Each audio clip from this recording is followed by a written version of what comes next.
안녕하세요. 장진일 세무사입니다. 오늘은 국민연금의 세금과 건강보험료 구조에 대해서 말씀드리려고 합니다. 국민연금은 국민의 노령 생계를 보장하는 아주 중요한 사회보장제도 중 하나인데요. 그러나 국민연금에도 세금과 건강보험료가 부과되고 있기 때문에 연금의 세금 구조를 잘 알지 못한다면 나도 모르게 세금을 내는 경우가 종종 발생하고 있습니다. 그래서 오늘은 나의 노후를 책임지는 국민연금의 세금과 건강보험료 발생 구조에 대해서 정확히 알아보도록 하겠습니다. 일단 가장 많이 헷갈리시는 연금소득의 정의에 대해서 이야기를 먼저 드리고 시작하려고 하는데요. 세법에서 말하는 연금소득은 공적연금과 사적연금으로 구분할 수 있습니다. 공적연금은 국민연금을 비롯한 사학연금, 공무원연금 등 공적연금 관련법에서 정하는 연금제도들이 여기에 포함이 되고요.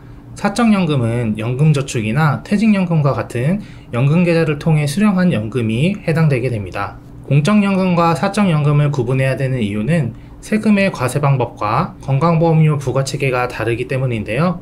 구체적으로 어떻게 다른지는 차근차근 설명해 드리도록 하겠습니다. 그리고 참고로 흔히 많이 가입하시는 상품 중에 연금보험이라는 이름을 갖고 있는 상품들이 있는데 이 상품들은 연금소득이 아니라 금융소득으로 과세가 된다는 점을 참고해 주세요. 우선 국민연금의 세금에 대해서 말씀드리도록 하겠습니다.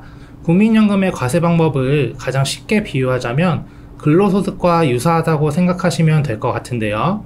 퇴직하시기 전에 회사를 다니시던 시절을 생각해 보시면 회사에서 매달 봉급을 받으실 때 회사에서 세금을 다 떼고 받으시던 거 기억하시죠? 마찬가지로 국민연금도 과세 대상 소득에 대해 원천징수 간이세표라고 미리 정해진 표에 따라 세금을 떼고 매달 수급자에게 지급하게 됩니다. 그리고 매년 1월 한 해 지급받은 연금소득에 대해 연금공단에서 연말정산을 자체적으로 실시해서 세금을 정산하고 있습니다. 이때 연금소득의 연말정산은 나의 연금소득 수령액 전액 기준이 아니라 과세 대상 소득을 기준으로 정산이 진행되게 되는데요.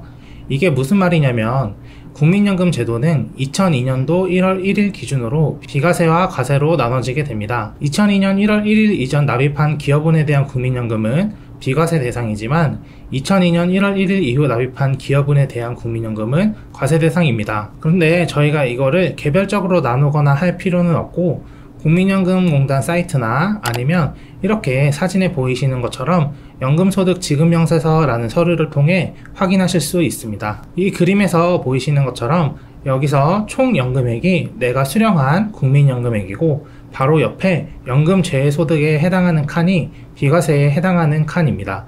그리고 맨 오른쪽에 총 연금액이라고 기재된 칸이 연말정산 대상, 과세 대상 국민연금 소득에 해당되게 되는 것입니다. 정리하자면 국민연금은 과세 대상 소득과 비과세 대상 소득이 있는데 그건 납입한 기간에 따라 알아서 나눠주고 연금소득 지급명세서나 연금공단 사이트를 통해 확인할 수 있다. 그리고 국민연금은 급여처럼 매달 세금을 조금씩 떼서주고 1월에 알아서 연말정산을 실시해주고 있다. 그래서 내가 소득이 국민연금만 있다면 별도로 세금 신고를 해야 할 필요는 없는 것이죠. 그런데 예외적으로 국민연금 외에 다른 소득이 있다면 5월에 종합소득세 신고를 진행해야 할 수도 있는데요. 제가 공적연금은 근로소득과 과세체계가 비슷하다고 말씀드린 것을 기억하시나요? 근로소득 외에 다른 종합소득이 있으면은 5월에 종합소득세 신고를 해야 하는 것처럼 국민연금도 국민연금 외에 다른 종합소득이 있으면 5월에 종합소득세 신고를 진행하셔야 됩니다. 종합소득세 신고를 해야 하는 경우의 수는 굉장히 많지만 제가 대표적인 거 딱 5개만 뽑아 드릴게요.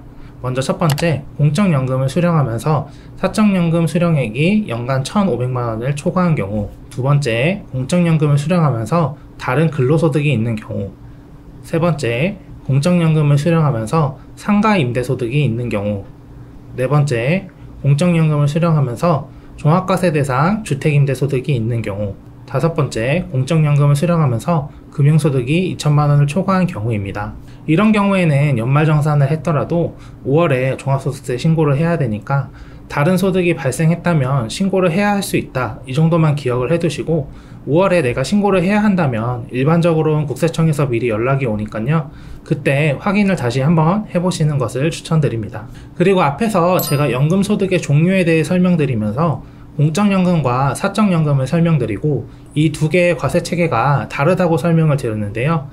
공적연금은 무조건 종합과세 대상으로 금액과 상관없이 다른 합산과세 소득이 있다면 무조건 5월에 합산해서 신고를 해야 하는 반면에, 사적연금은 수령 시에 3.3%에서 5.5% 사이의 저율로 과세가 되지만 연간 수령 금액이 1,500만원을 초과하는 경우 종합과세 또는 15% 분리과세를 선택할 수 있습니다.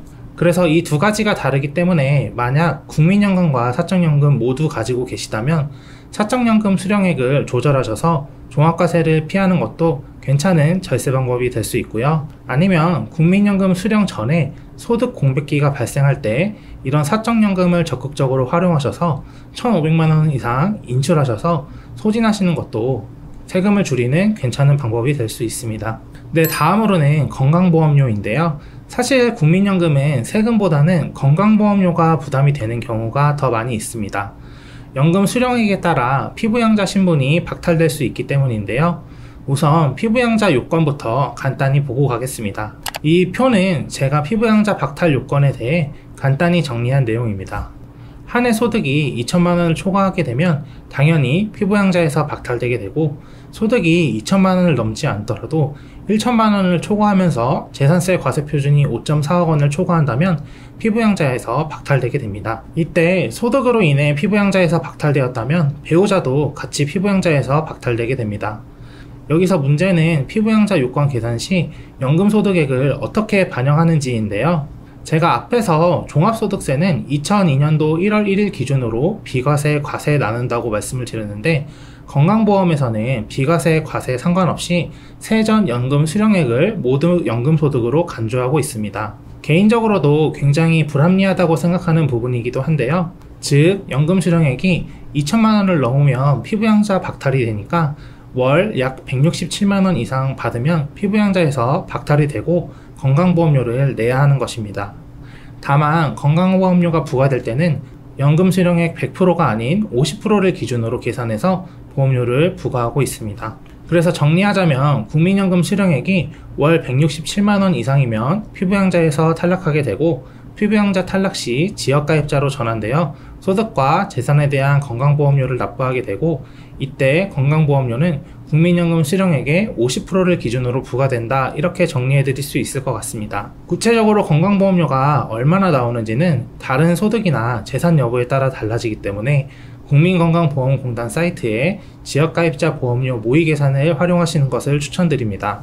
그리고 종합소득세와 마찬가지로 건강보험에서도 공적연금과 사적연금에 대해서 차이가 있는데요. 건강보험료는 현재 공적연금에 대해서만 부과되고 있습니다. 이것에 대해서 말이 좀 많은데, 사실 국민건강보험법을 찾아보면 공적, 사적 구분 없이 모두 부과되게끔 법이 만들어져 있는데요. 그런데 정책적인 목적에서 현재는 부과되지 않고 있습니다. 이 부분에 대해서 과거에 감사원에서 몇 번 지적을 한 적이 있었는데요. 국민적인 반발이 너무 크다 보니까 아직까지 과세가 되고 있는 것 같지는 않습니다. 그러나 법령상으로는 언제든지 부과해도 이상하지 않다는 점, 이거는 기억을 해주시고요. 앞으로 정책적인 목적 하에 부과될 가능성이 어느 정도는 있지 않나 생각하고 있습니다.